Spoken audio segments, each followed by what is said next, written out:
दोस्तों, मेरा नाम है कुमकुम बिंदाल। जब से अयोध्या लोकसभा सीट से समाजवादी पार्टी के एक दलित, जी हाँ, एक दलित उम्मीदवार ने जीत दर्ज की, तब से अंधभक्तों के सीने में सांप लौट रहे हैं।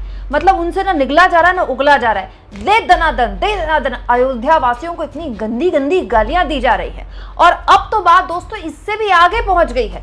दोस्तों, अयोध्या के सांसद कब मरेंगे? जी हाँ, अयोध्या के सांसद कब मरेंगे और उनके मरने के बाद कैसे बीजेपी फिर से वो सीट हथिया लेगी, इसको लेकर भी बयानबाजी शुरू हो गई है। ऐसे तमाम लोगों को जोर का तमाचा मारा है। जानते किसने? राष्ट्रीय स्वयंसेवक संघ ने। राष्ट्रीय स्वयंसेवक संघ ने अयोध्या वासियों पर जो लगातार हमले हो रहे हैं, अयोध्या में भाजपा की हार को कैसे अयोध्या की हार बताया जा रहा है, इस पर एक बड़ा बयान आया है राष्ट्रीय स्वयंसेवक संघ की तरफ से। न केवल आप इस बयान को समझिए बल्कि इस बयान के अंदर के मतलब भी समझिए, क्योंकि जितना मेरा आकलन है दोस्तों कि एक फ्रेंडली मैच चल रहा है, जबरदस्त फ्रेंडली मैच चल रहा है, पर्दे के आगे अच्छा खासा बेवकूफ बनाया जा रहा है। कैसे, सब कुछ मैं आपको बताऊंगी। राष्ट्रीय स्वयंसेवक संघ के नेता है इंद्रेश कुमार, बहुत बड़े नेता हैं आरएसएस के। उन्होंने एक बहुत ही महत्वपूर्ण बयान दिया है। उनका कहना है कि राम सबके साथ न्याय करते हैं। 2024 के लोकसभा चुनाव को ही देख लीजिए, जिन्होंने राम की भक्ति की लेकिन उनमें धीरे धीरे अहंकार आ गया, उस पार्टी को सबसे बड़ी पार्टी बना दिया। लेकिन जो उनको पूर्ण हक मिलना चाहिए, जो शक्ति मिलनी चाहिए थी, वो भगवान ने अहंकार के कारण रोक दी। तो दोस्तों, इंद्रेश कुमार कह रहे हैं कि बीजेपी को भगवान राम ने हराया। भगवान की राम की भक्ति करते करते ये बीजेपी वाले अहंकारी हो गए और इसीलिए भगवान राम ने उनको सबक सिखाया। और ये बहुत ही आनंद देने वाला है, बहुत अच्छा हुआ है। इंद्रेश कुमार मतलब इस बात पर एक तरह से संतुष्टि जाहिर कर रहे हैं कि अच्छा हुआ बीजेपी हार गई। तो मैं ये जानना चाहती हूँ दोस्तों कि मोदी जी तो पूरे चुनाव में एक भी रैली नहीं थी जहां पर मोदी जी ने राम मंदिर के नाम पर वोट ना मांगा। अहंकार तो तब भी था, तब आरएसएस क्यों नहीं बोल रही? जब राम मंदिर की प्राण प्रतिष्ठा हो रही थी, चारों शंकराचार्य ने एक बात दोहराई, एक सुर में बात दोहराई कि अधूरे राम मंदिर में प्राण प्रतिष्ठा नहीं होती। किसी भी अधूरे मंदिर में आप प्राण प्रतिष्ठा मत कीजिए, मंदिर को पूरा होने दीजिए, ये एक शुभ संकेत नहीं है। तब किसी की नहीं सुनी गई। पूरे अहंकार में प्राण प्रतिष्ठा, एक हीरो टाइप मोदी जी ने एंट्री ली, हाथ में कलश लेकर, और राष्ट्रीय स्वयंसेवक संघ के प्रमुख मोहन भागवत को साइड में बिठाया गया, मोदी जी आगे बैठे। उस वक्त संघ क्यों नहीं बोला?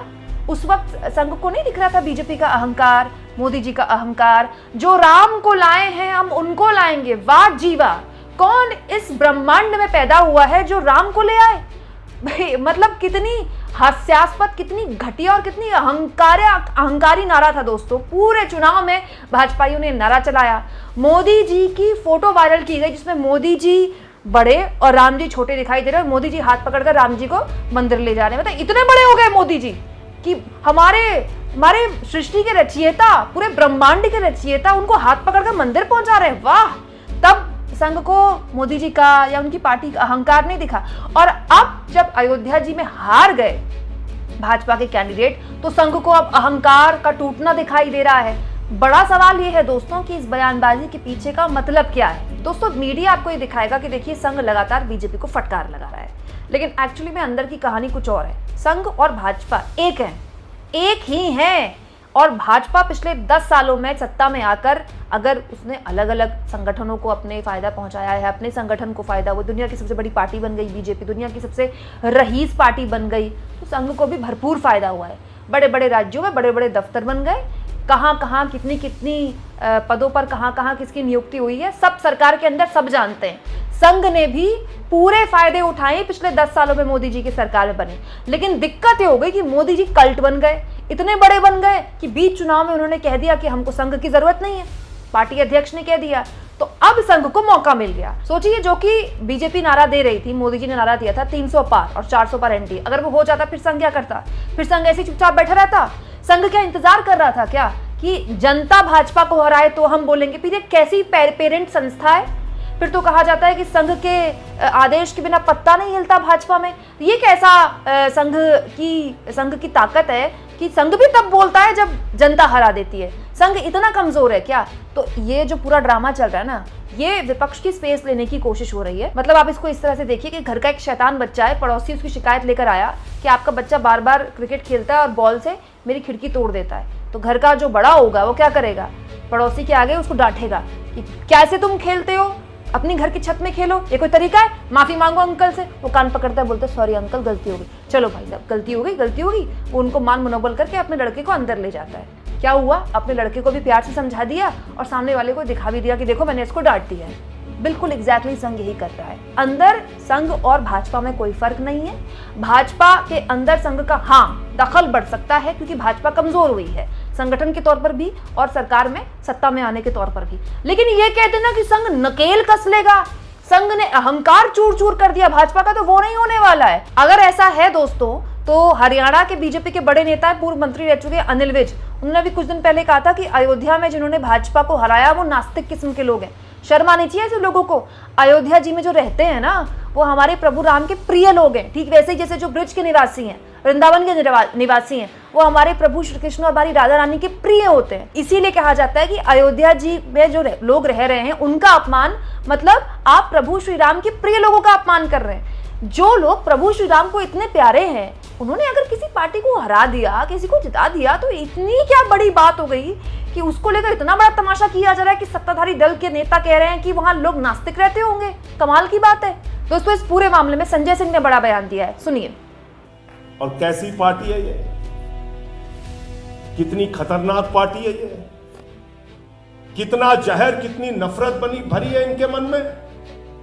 पहले मुसलमानों को गाली दिया, फिर सिखों को गाली दिया, फिर ईसाइयों को गाली दिया, फिर बौद्धों को गाली दिया, फिर जाटों को गाली दिया, फिर मराठों को गाली दिया, फिर किसानों को गाली दिया, फिर पहलवानों को गाली दिया, अब अयोध्या वासियों को गाली दे रहे हैं, हिंदुओं को गाली दे रहे हैं। अरे अयोध्या में भगवान श्री राम ने तुमको हराया है, तुम्हारे अहंकार को तोड़ने का काम किया है। क्योंकि भगवान श्री राम का संदेश था कि मुझे रावण का भी अहंकार पसंद नहीं है, मोदी का अहंकार तो उसके आगे कुछ भी नहीं है।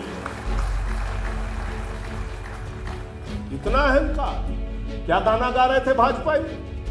जो राम को लाए हैं हम उनको लाएंगे।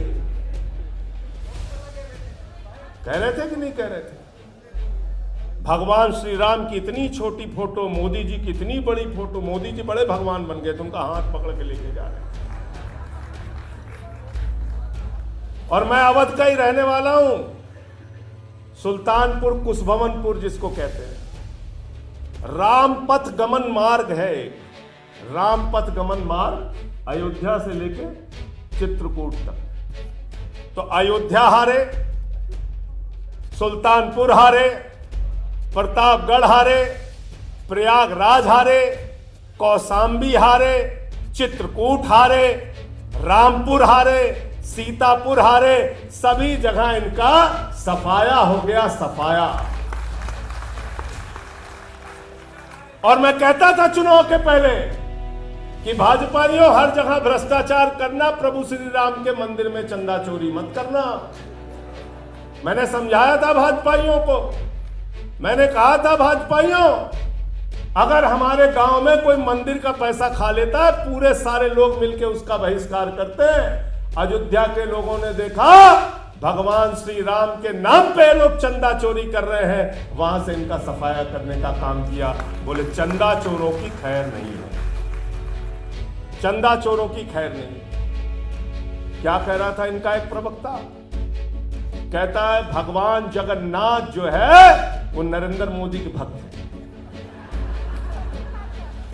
संबित पात्रा ने कहा, गलत तो नहीं कह रहा हूं मैं, कहा ना, कहा, कहने लगा भगवान जगन्नाथ नरेंद्र मोदी के भक्त है। मैं उड़ीसा में रहा हूं, उड़ीसा के लोग जो है हमारे, वो कहते हैं जगत रो नाथ हो, जगन्नाथ हो, पूरे जगत के नाथ है भगवान जगन्नाथ। और मोदी जी कह रहे हैं, उनकी पार्टी कह रही भगवान जगन्नाथ मोदी जी के भक्त हैं। नड्डा साहब ने कहा, अरे मोदी जी तो देवताओं के देवता हैं, और सब कुछ छोड़ दीजिए। मोदी जी ने कहा मेरा जन्म बायोलॉजिकल नहीं हुआ है, मैं अवतार हूं, अवतार।